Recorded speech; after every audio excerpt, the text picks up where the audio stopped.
Ya Allah, mudahkan kami mencari ilmu, mudahkan kami mempelajari ilmu, mudahkan kami ya Allah memahami ilmu dan mengamalkannya ya Allah. Ya Allah, berkahi majelis ini, berkahi rumah kami ya Allah. Amin ya Allah.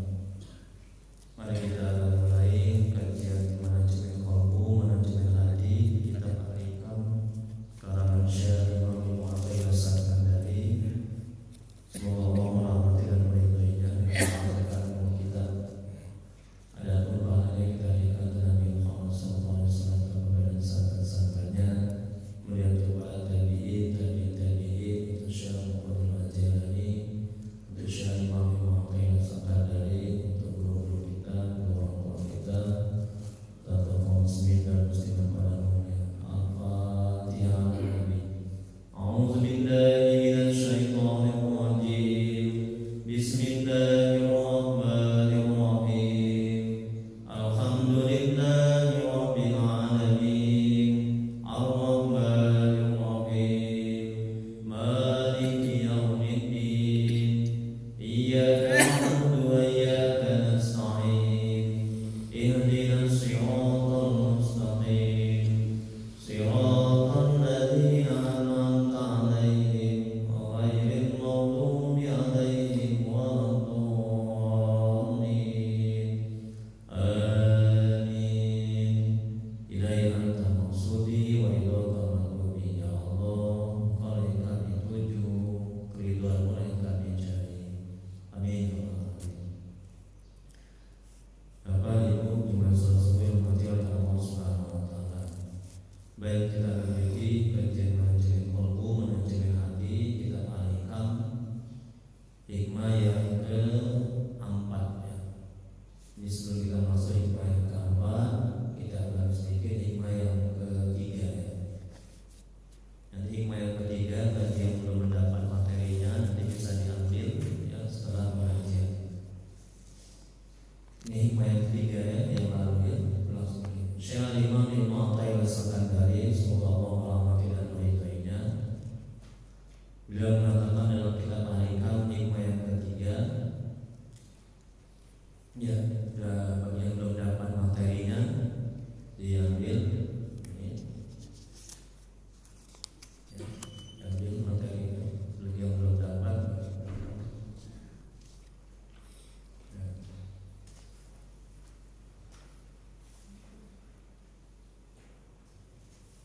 Beliau mengatakan, Al-Imam mengatakan ini hikmah yang ketiga yang lalunya. Hikmah atau semangat keinginan yang kuat dan tinggi tidak dapat berubah menembus dinding takdir. Itu hikmah yang lalu ya.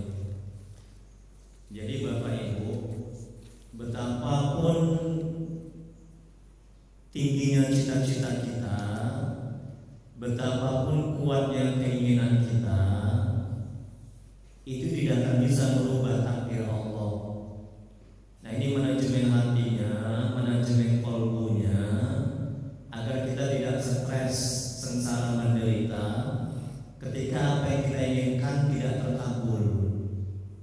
Ingin anak soleh, ya, kita tahajud tiap malam, banyak sedekah, kita masukkan ke pesantren. Itu ikhtiar kita, itu usaha kita. Ikhtiar kita, usaha kita, itu tidak bisa menembus atau merubah takdir Allah yang sudah Allah tentukan. Bahwa anak kita itu tidak akan soleh, atau tidak akan taat, atau belum soleh atau belum taat untuk saat ini. Nah, kalau itu kita pahami, kita tidak akan stres, sengsara, menderita ketika apa yang kita usahakan tiap malam tahajud, anak kita belum taat. Jadi manajemen hatinya, timbulkan kesadaran dalam hati, akal pikiran kita, ya, bahwa ketika apa yang kita inginkan anak kita taat, kemudian anak kita belum taat, ya, bahwa di situ ada takdir yang Allah sudah tentukan. Kita akan stres, sengsara, menderita. Oh iya, sudah takdir Allah, anakku belum taat, suamiku belum taat,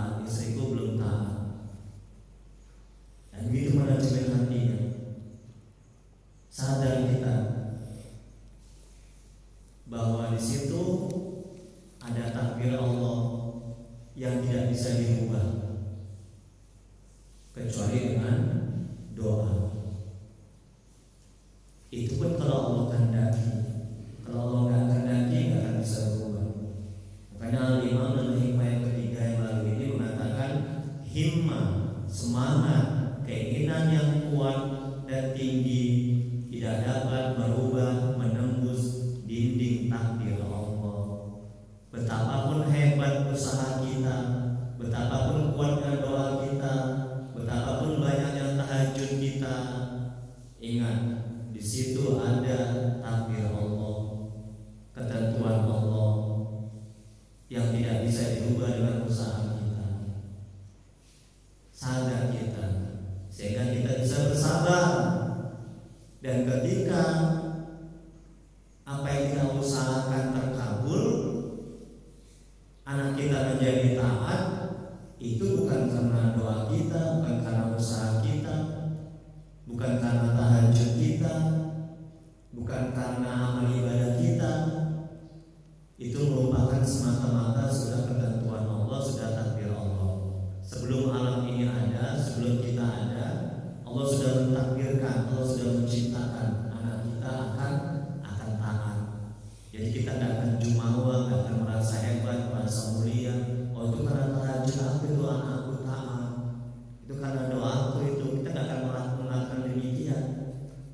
Dan ketika kita imani ketentuan Allah, takdir Allah, apa yang kita inginkan belum terwujud, kita tidak akan sakit hati, tidak akan kecewa, dan kita akan bisa bersabar.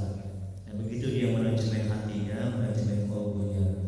Baik, itu hikmah yang ketiga. Kita masuk hikmah yang keempat. Sudah dapat semua buku materinya? Ya. Lihat hikmah yang keempat. Syekh Imam Ibnu Athaillah As-Sakandari, semoga Allah merahmati dan meridainya. Amin ya rabbal alamin.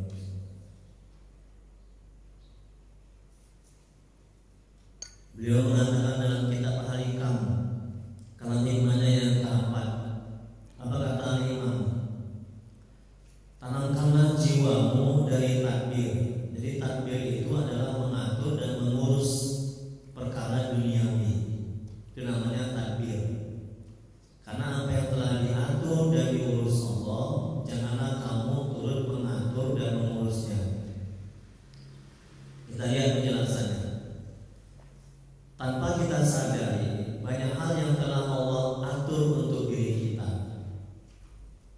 Jaringan saraf yang terus bekerja, paru-paru yang memompa udara, oksigen yang kita hirup dengan leluasa, rezeki yang kita makan, dan banyak hal lain yang sungguhnya telah Allah atur untuk setiap manusia. Nah, jadi semua sudah beres diatur oleh Allah, diurus oleh Allah. Tengok bu, jantung kita ini berdetak.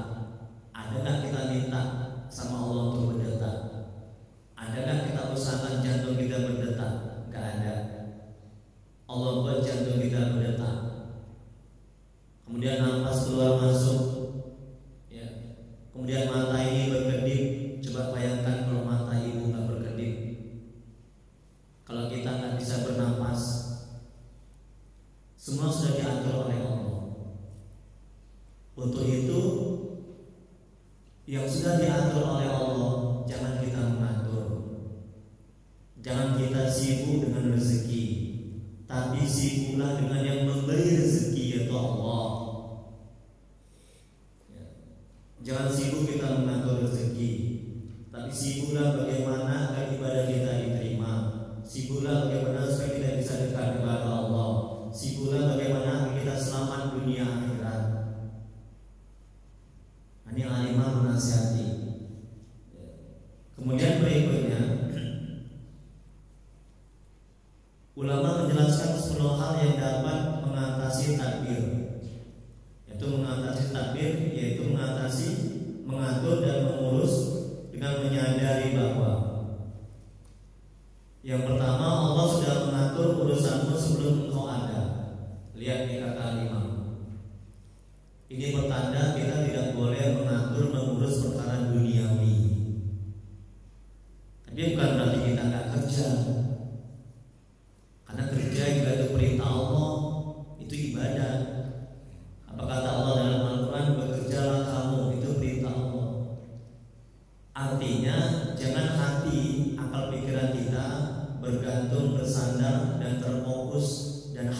waktu kita untuk mengurusi pekerjaan sehingga lupa akhirat.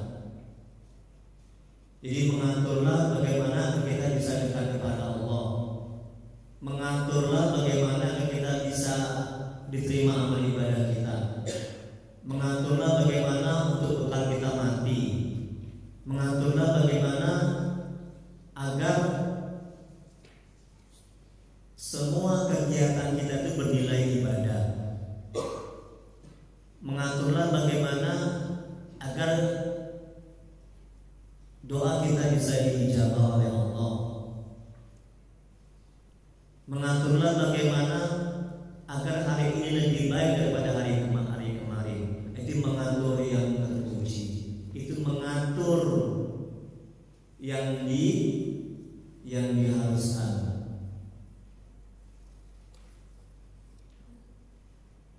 Ini kata Imam, ulama menjelaskan 10 hal yang dapat mengatasi, mengatur takbir, yaitu mengatur dan mengurus dengan menyadari bahwa Allah sudah mengatur urusanmu sebelum engkau ada, sebelum kita ada, sebelum alam ini diciptakan. Allah Subhanahu wa Ta'ala sudah selesai menciptakan, mentakdirkan ya, rezeki kita dan menentukan kapan kita mati, jodoh kita selamat atau tidak di dunia dan di akhirat sudah selesai diciptakan, sudah selesai diatur. Dan apa yang akan terjadi di dunia ini itu sudah selesai diatur oleh Allah, diciptakan oleh Allah, ditentukan oleh Allah. Ini manajemen hatinya agar kita tidak cinta kepada dunia, agar kita tidak terlalu fokus kepada dunia. Dunia itu rezeki, harta, anak, pangkat, jabatan, agar kita tidak lupa kepada akhirat. Sadarkan dalam hati, Allah sudah mengatur urusanmu sebelum engkau ada.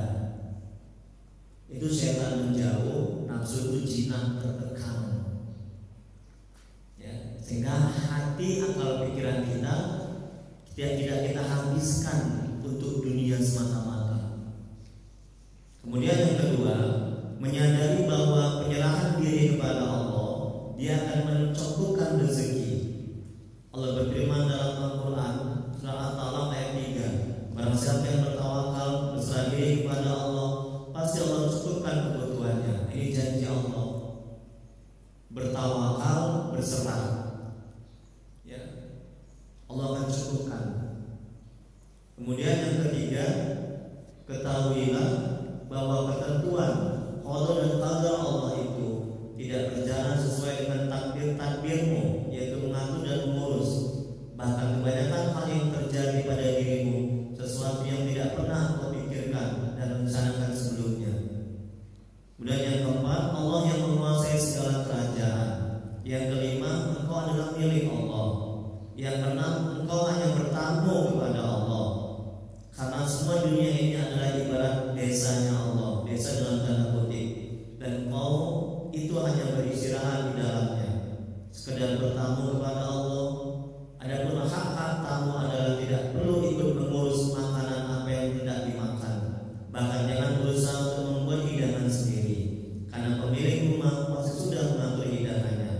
Begitu pula jika yang didatangi dikunjungi adalah raja yang amat kaya raya, maka tidak layak bagimu untuk ikut serta mengurusnya. Ini perumpamaan Bu untuk mendekati paham ya. Kita ini ibarat seorang tamu. Kita bertamu di suatu rumah, kita jangan sibuk untuk memikirkan makanan, makan apa kita ya. Nanti yang punya rumah akan memberikan makanan kepada kita. Nah, begitu halnya di dunia ini. Jangan kita sibuk mengatur, mengurus perkara duniawi ya. Kita serahkan semuanya kepada Allah, biar Allah yang ngatur, biar Allah yang ngurus. Kalau kita ikut mengatur, mengurus, stres kita, menderita kita, sengsara kita.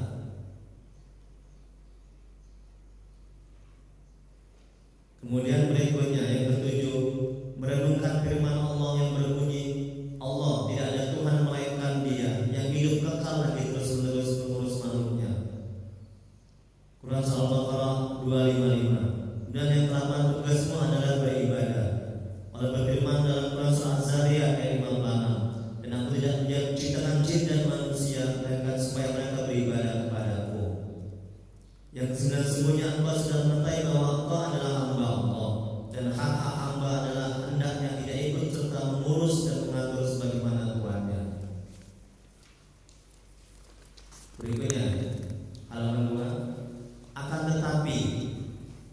kewajibannya adalah melayani apa yang diperintahkan sang majikan. Majikannya yang mengatur pemberian. Tidaklah engkau mendengar firman Allah, wahai Muhammad, Quran Surat ayat 132. Apa kata Allah? Wahai Muhammad, perintahkanlah keluargamu untuk mendirikan sholat dan bersabarlah di dalamnya perkara sholat. Aku tidak meminta rezeki darimu untuk memberi rezeki kepada keluargamu, tetapi akulah yang memberimu dan keluargamu rezeki. Allah yang memberikan rezeki, Allah memberikan pekerjaan, Allah yang memberikan makan. Jangan kita ikut mengatur mencari rezeki. Adapun kalau kita mencari rezeki, niatkan karena Allah, mengharap ridha Allah, menjalankan perintah Allah. Ketika apa yang kita cari belum terwujud, kita akan stres, sakit hati dan menderita, bahkan meninggalkan ibadah. Dan ketika apa yang kita cari terwujud, kita tidak akan jumawa, merasa mulia, merasa hebat, lupa diri, dan kita akan semakin dekat kepada Allah dan mengenal Allah. Ini gunanya kita tanamkan dalam hati ketika kita akan menjemput rezeki, bukan mencari. Kalau mencari rezeki belum tentu ada, kalau menjemput sudah pasti ada. Kemudian berikutnya yang ke-10, sesungguhnya engkau tidak mengetahui akhir satu perkara dan tidak bisa memperkirakannya. Engkau menganggap suatu perkara itu bermanfaat, namun nyatanya membahayakan. Engkau anggap berbahaya, tapi nyatanya bermanfaat. Sesungguhnya musibah yang paling besar adalah ikut campur mengatur dengan ikhtiar dan takdirnya, yaitu mengatur dan mengurus sendiri.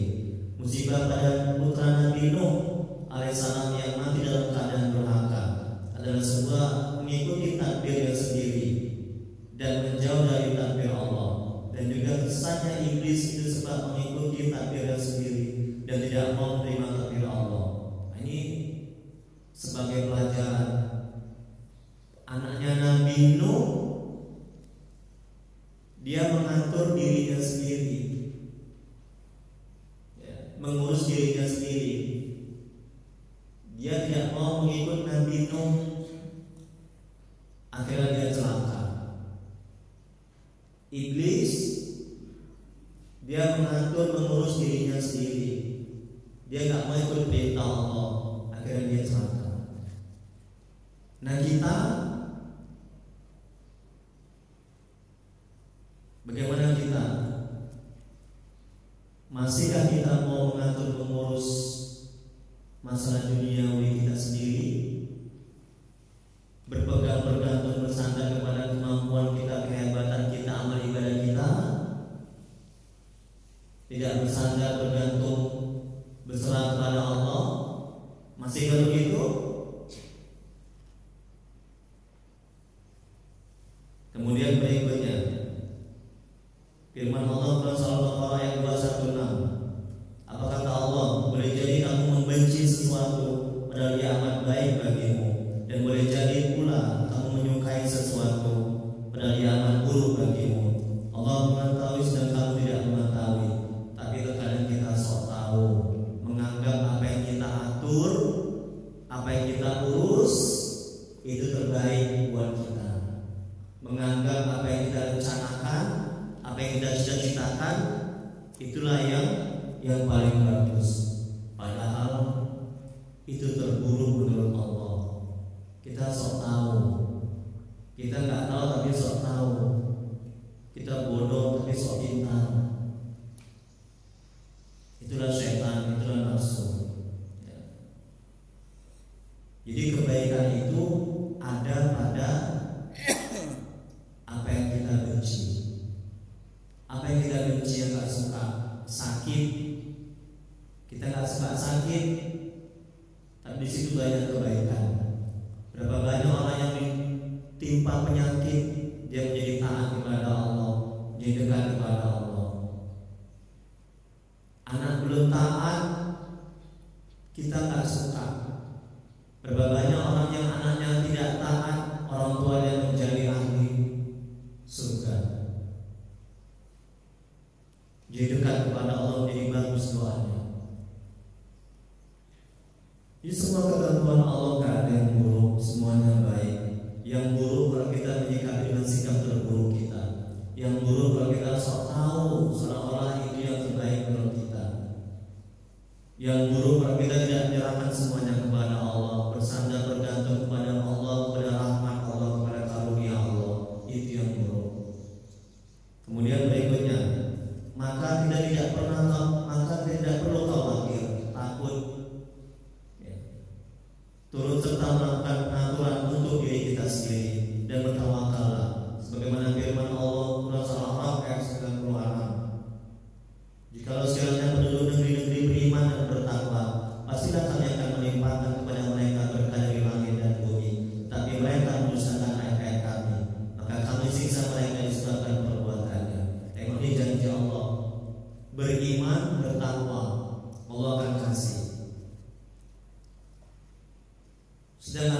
kerja aja Allah kasih, apalagi kita bekerja. Itu wali-wali Allah, sebagian mereka tidak bekerja. Dari mana rezekinya? Allah kasih, ya, dari hamba-hambanya yang lainnya. Jadi jangan takut nggak punya uang, nggak punya kerjaan, nggak punya kerja, ya.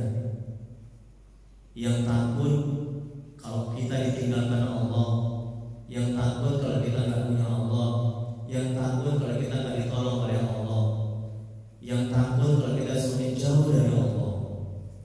Kemudian berikutnya, firman Allah Quran surat Hud ayat 6. Tidak ada suatu binatang melata pun di bumi ini kecuali Allah sudah menanggung rezekinya. Tengok, Bu, tengok Bu, cecak itu Bu. Nah, ini untuk mendekati paham agar kita tidak takut mengenai rezeki. Tengok cecak. Cecak itu makanannya apa? Siapa Bu? Nyamuk. Nyamuk bisa terbang, cecak bisa terbang? Nggak bisa. Masya Allah, tabarakallah. Maha kuasa Allah, maha kaya Allah, maha mengurus Allah. Cecak itu makanannya bisa terbang, nyamuk. Sedangkan cecak itu nggak bisa terbang, tapi dia hidup sampai sekarang. Betul kan? Allah gerakkan nyamuk itu ke mulut cecak sehingga bisa dimakan sama cecak itu. Ini janji Allah ini. Tidak ada satu binatang melata pun di bumi ini kecuali Allah sudah menanggung rezekinya. Nah, kita bisa jalan, punya akal pikiran, punya tenaga, punya ilmu. Masa kalah sama cecak? Masa takut nggak punya rezeki? Masa takut nggak makan? Ini menguatkan keimanan kita, ya, bahwa Allah maha kaya, maha memberikan rezeki, maha menolong, maha mengurus. Kemudian berikutnya Rasulullah SAW bersabda, setiap orang itu dikumpulkan pembentukannya di dalam rahim ibunya dalam waktu 40 hari berupa lupa, kemudian menjadi segumpal darah selama 40 hari, kemudian menjadi sekerat daging dalam waktu 40 hari. Setelah itu diutuslah kepadanya malaikat untuk mengirimkan ruh kepadanya dan menetapkan 4 perkara: rezekinya, ajal atau umurnya, amal perbuatannya, celaka atau bahagia. Riwayat Bukhari. Sallallahu alaihi wasallam. Tengok, sudah selesai diatur, sudah selesai diciptakan rezeki kita, ajal mati kita kapan, amal perbuatan kita, kita nanti akhir kita su'ul khotimah atau husnul khotimah, mati dalam keadaan mengetahuikan Allah atau tidak mengetahuikan Allah. Itu semuanya sudah ditentukan oleh Allah Subhanahu wa taala. Udah ya, capek kalau kita mikirin, stres, pusing, masalah rezeki, masalah anak, istri, suami, bergantung bersandar kepada kemampuan kita, kehebatan kita, amal ibadah kita. Capek kita, lelah kita. Udah serahkan semuanya kepada Allah. La haula wala quwwata illa billahil aliyil azim. Tidak daya dan upaya kecuali dengan bantuan pertolongan Allah Subhanahu wa taala. Kemudian berikutnya Rasulullah SAW bersabda, pena sudah kering dan lembaran pun sudah dilipat. Riwayat Tirmidzi. Sallallahu alaihi wasallam. Maksudnya suratan takdir semua orang sudah tertulis, sudah beres semua diciptakan, ditentukan. Kita tinggal menjalani aja sesuai dengan apa yang Allah perintahkan. Kemudian berikutnya Rasulullah SAW bersabda, semuanya Allah telah menjadikan ketentraman dan ketenangan dalam ridho dan yakin. Kemudian berikutnya Syekh Ibrahim Al-Khawas sallallahu alaihi wasallam berkata, jangan membebani dengan apa yang telah dijamin, yaitu dunia, dan jangan menyia-nyiakan apa yang diminta, yaitu akhirat. Tengok Bu, kata Ibrahim Al-Khawas, semoga Allah merahmati dan meridainya. Apa yang sudah dijamin oleh Allah Bu? Apa Bu? Dunia, ya, rezeki sudah dijamin. Sedangkan akhirat ini kita mesti cari. Kalau kita nggak cari, nggak dapat kita akhirat. Nggak bisa kita masuk ke surga. Berikutnya halaman 3. Tadbir mengatur dan mengurus yang diperintahkan adalah merencanakan. Ini Bu, coba perhatikan. Ini tadbir mengurus dan mengatur dan mengurus yang diperintahkan dalam agama, dalam merencanakan kewajiban-kewajiban yang dibebankan dan ketaatan yang dianjurkan, disertai penyerahan kehendak dan melihat ketentuan kudrah kuasa dengan niat yang bagus. Perencanaan yang dibolehkan adalah perencanaan itu hanya lewat dalam hati, tidak menetap, seperti layaknya hembusan angin masuk dari bagian kanan dan keluar dari bagian kiri. Ini yang disebut perencanaan karena Allah. Itulah merupakan karakter orang-orang yang bermakrifat mengenal Allah. Jadi perencanaan karena Allah adalah ketika ketentuan takdir menampilkan yang sebaliknya dari perencanaan, maka dia tidak menjadi ciut, bimbang dan kecil hati. Jadi perencanaan yang dianjurkan agama, diperintahkan agama adalah merencanakan kewajiban-kewajiban yang diperintahkan oleh Allah. Apa itu? Sholat, ya, zikir, mencari ilmu agama, bekerja itu perintah Allah dalam Al-Quran. Nah, bekerja yang kita itu ibadah. Jangan bekerja yang kita itu untuk mengumpulkan harta. Nah, kemudian perencanaan yang dianjurkan dalam agama dan perintah dalam agama adalah tidak menetap di hati, di akal pikiran kita. Ini manajemen hatinya, manajemen kalbunya, ya. Agar apa? Agar kita tidak stres, masalah menderita ketika apa yang kita rencanakan belum berhasil. Kemudian berikutnya, ketika apa yang kita rencanakan belum berhasil, kita tidak akan ciut sakit hati. Dan ketika apa yang kita rencanakan itu berhasil, kita tidak akan jumawa, merasa mulia, merasa hebat dan sombong. Dan kita akan semakin dekat dan mengenal Allah, dan kita akan bisa bersyukur kepada Allah. Ini kalau perencanaan kita tidak menetap di hati, ya. Kemudian berikutnya, ketahuilah bahwa segala perkara pasti dicela dan dipuji karena akibatnya. Maka perencanaan tercela adalah perencanaan yang melalaikanmu dari Allah. Itu yang tercela. Kita merencanakan sesuatu, kita lupa kepada Allah, tidak kita kaitkan Allah. Itu yang tercela. Tapi perencanaan yang terpuji, yang baik, yang bagus, kita kaitkan Allah, kita tak lupa kepada Allah. Merencanakan apa aja.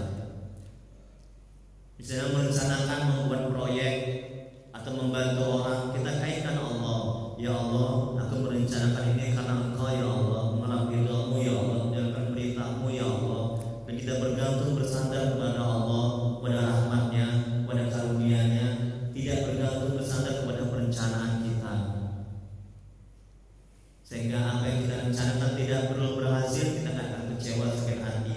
Dan ketika apa yang kita rencanakan berhasil, kita tidak akan jumawa, merasa hebat, dan kita akan bisa bersyukur kepada Allah.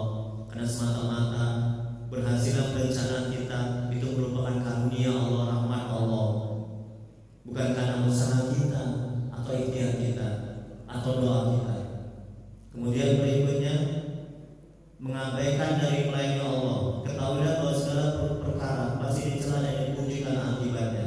Maka perencanaan tercela adalah perencanaan yang melalaikanmu dari Allah, mengabaikanmu dari melayani Allah, dan menghalangimu untuk berinteraksi dengan Allah. Sedangkan perencanaan yang terpuji adalah yang mengakibatkanmu dekat kepada Allah dan menyempatkanmu kepada keridhaan Allah Subhanahu wa taala, dan menyampaikanmu kepada keridhaan Allah Subhanahu wa taala. Itu perencanaan yang terpuji yang membuat kita semakin dekat kepada Allah dan mengenal Allah, semakin kita bisa taat kepada Allah. Itu perencanaan yang terpuji, ya. Dan perencanaan yang tidak terpuji, yang tidak baik adalah membuat kita lalai kepada Allah dan semakin jauh dari Allah. Kemudian berikutnya, tadbir atau mengatur dan mengurus perkara duniawi yang tidak baik adalah merencanakan sesuatu yang bersifat memutuskan tanpa tawakal dan menyerah diri kepada Allah. Tetapi apabila tadbir, mengatur atau mengurus itu disertai dengan tawakal dan penyerahan diri kepada Allah, maka tidak apa-apa, bahkan dianjurkan dalam Islam. Ini kalau kita mau mengatur, mengurus perkara duniawi, misalnya bekerja, ngurus anak, ya, yang tercela kalau kita tidak bergantung, bersandar, bertawakal kepada Allah. Itu yang tercela. Kemudian berikutnya, Allah sudah menciptakan, mengurus, mengatur dan menentukan hamba-Nya di masa azali, atau masa di mana segala sesuatunya belum ada kecuali Allah, termasuk yang akan terjadi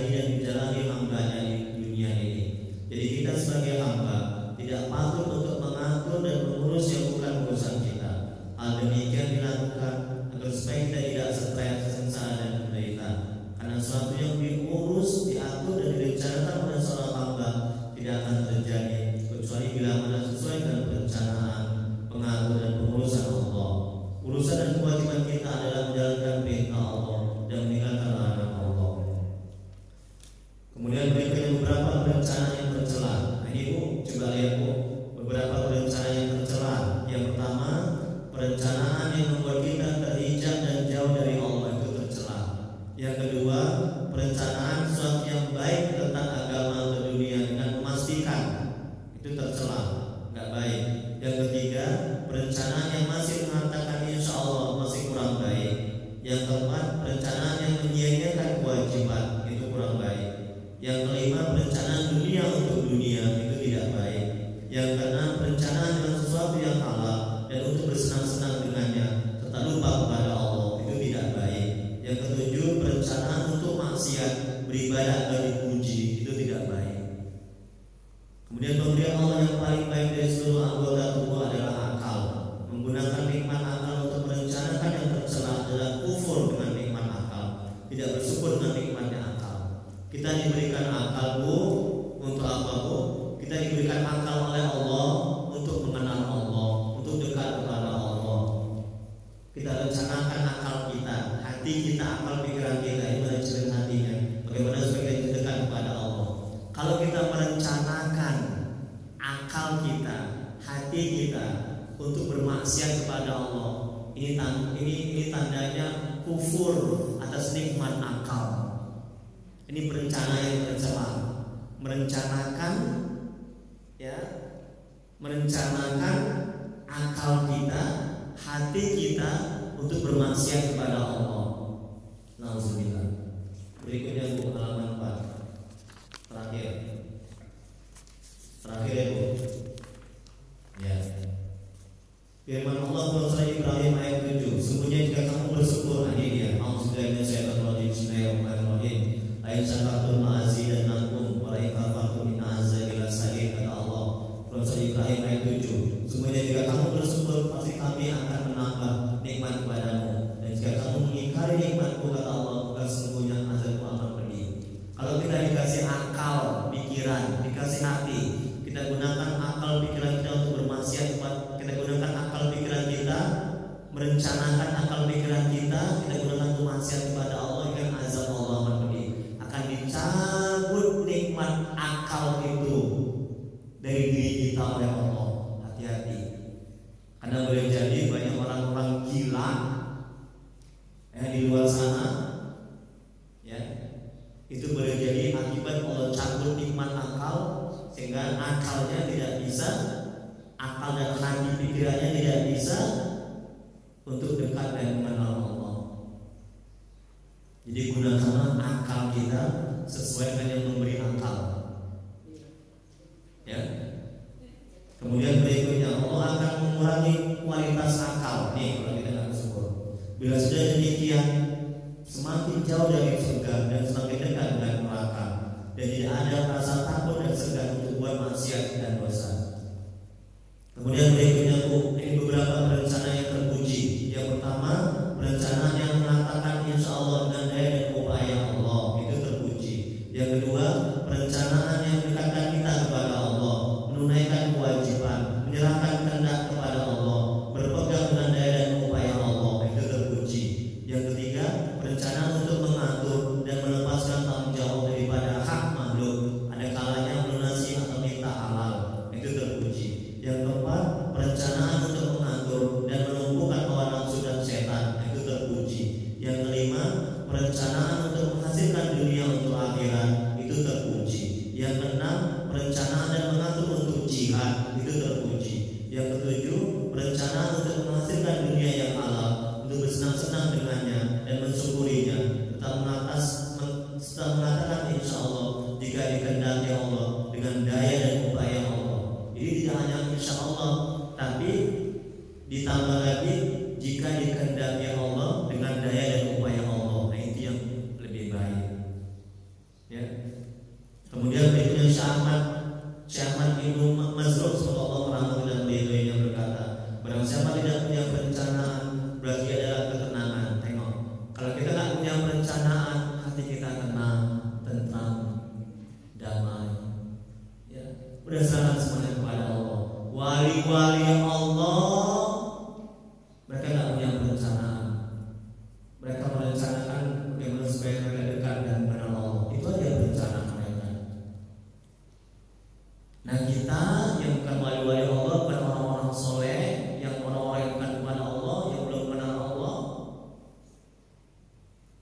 Silakan kita merencanakan bekerja untuk menjadi kaya, silakan. Tapi ingat, ya, harus kita kaitkan Allah. Jangan kita bergantung bersandar kepada kemampuan kita, kehebatan kita, ilmu kita, akal kita. Jangan. Nanti kita kecewa, putus asa, stres, sengsara dan menderita. Kemudian berikutnya, Syekh Hasan As-Sadzili semoga Allah dan ridhonya, yang terakhir mengatakan, jangan kau memilih sesuatu penurusanmu bila tidak memilih, menjauhlah dari pilihan, dari pelarianmu dan dari segala sesuatu selain menuju kepada Allah. Kemudian Sayyidina Ali bin Abi Thalib semoga Allah merahmati dan ridhonya berkata, dari sekian karakter seorang wali yang paripurna adalah tidak membutuhkan selain ahwal atau keadaan yang telah ditetapkan oleh Tuhan. Artinya dia tidak punya keinginan kecuali apa yang nampak dari kudrah Allah, kuasa menciptakan alam semesta dan mengaturnya. Perencanaan yang disertai penyerahan urusan kepada Allah tidak tercela selama tidak berketerusan. Maka kalau hikmah ini menjelaskan kepada kita bahwa dalam hal mengatur dan mengurus perkara duniawi, kita tidak boleh lupa kepada Allah. Pada hakikatnya Allah telah mengatur segala-galanya. Untuk itu kita harus beriman kepada qada dan qadar, takdir Allah. Itu pentingnya kita beriman kepada takdir Allah, ketentuan Allah. Pemahaman tentang qada dan qadar Allah ini harus mengiringi setiap langkah dalam perbuatan. Sebab ketika apa yang sudah kita atur, kita rencanakan dan urus dalam hal-hal perkara duniawi tidak sesuai dengan apa yang kita harapkan, maka hati kita tenang, tentram, bahagia dan tidak stres, sengsara dan menderita. Dan sadarkan, rasakan dalam hati dan akal pikiran kita akan takdir Allah, ketentuan Allah, agar kita tidak tamak, rakus dan cinta dunia. Wallahu a'lam. Hanya Allah yang maha mengetahui. Jadi kalau hikmah yang keempat ini, Syekh Imam Ibnu Athaillah As-Sakandari semoga Allah tidak ridhonya mengatakan, tenangkanlah jiwamu dari takdir. Apa itu takdir? Yaitu mengatur dan mengurus perkara duniawi. Jadi al-imam menasihati kita dalam hal duniawi, bekerja, mengurus anak, istri, suami.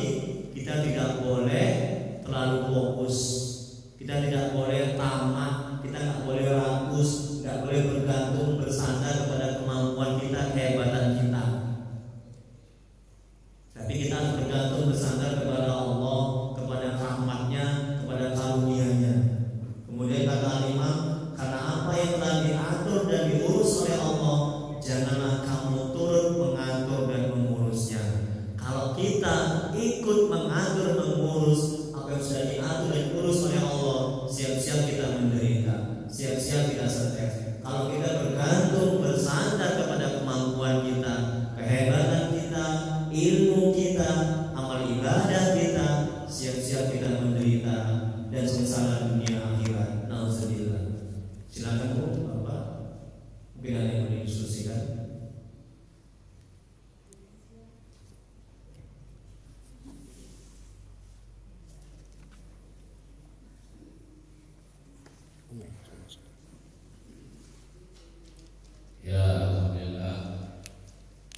seperti yang saya jelaskan tadi bahwa usaha kita, ya, usaha kita, ikhtiar kita, cita-cita kita, kerja keras kita itu nggak bisa merubah takdir Allah. Itu hikmah yang lalu ya. Nah, jadi tolong pahami ini manajemen hatinya, manajemen kolbunya. Ketika apa yang kita usahakan itu tidak terwujud, di sana ada dinding, di sana ada takdir ketentuan Allah. Kalau kita imani, kita pahami dalam hati, kita akan sakit hati, kita akan bisa bersabar. Dan ketika apa yang kita usahakan itu terwujud berhasil, kita nggak akan jumawa, nggak akan merasa hebat, merasa mulia, menganggap itu karena doa kita, menganggap itu karena usaha kita, dan kita akan bisa bersyukur kepada Allah, dan kita akan bisa semakin dekat dan mengenal Allah. Itu yang pertama. Yang kedua, seperti yang saya jelaskan tadi, ya, bahwa takdir itu bisa berubah dengan apa? Dengan doa dan dengan amal ibadah. Dan doa juga merupakan takdir Allah, betul kan?